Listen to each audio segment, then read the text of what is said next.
આજે હું તમારા માટે એક નવો કન્ટેન્ટ લઈને આવી ગયો છું નિકુંજ ઇલેક્ટ્રોનિક્સમાં, જે આપણે બ્લૂટૂથ સ્પીકર પર રિપેરિંગ કરતાં શીખશું.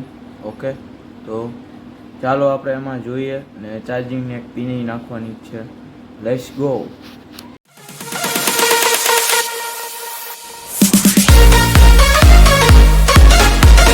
તો ગાઈઝ, મેં ખોલી દીધું છે. આમાં કાંઈ નથી. અહીંયા જે ખૂટો હોય ને ખૂટો તમે કાઢશો એટલે ત્યાં સુધી થઈ જશે. ત્યાર પછી આ 1, 2, 3 ને 4 સ્ક્રૂ આપણે ખોલીને કમ્પ્લીટ ખોલી નાખવાના છે. ચાલો ખોલી નાખીએ છીએ બોલ આપણે.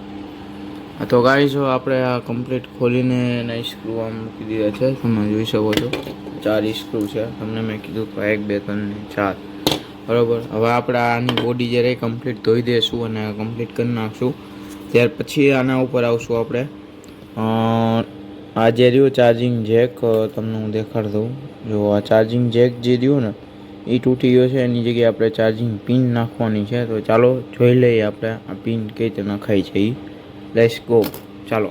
તો ગાઈઝ, આપણે આ બોડી ધોઈ નાખી છે. તમે જોઈ લો, બોડી એકદમ નવી થઈ ગઈ છે. એના પેસેટ રેડિએટર મેં ધોઈ નાખ્યા છે. જોઈ લો એટલી શાઇનિંગ મારવા માંડી છે. તો હવે આપણે આને અથવા એમને મેં એસેમ્બલ કરી દઈશું. અને આમાં જે રહ્યું એનું વાયરિંગ હું તમને કહી દઉં. મારે જોવું પડશે. આ જે રહ્યું એ નેગેટિવ રહ્યું, બરાબર. હવે પોઝિટિવ નેગેટિવ હું પહેલાં જોઈ લઉં, પછી તમને હું કહું કે ભાઈ આ પોઝિટિવ છે ને આ નેગેટિવ છે.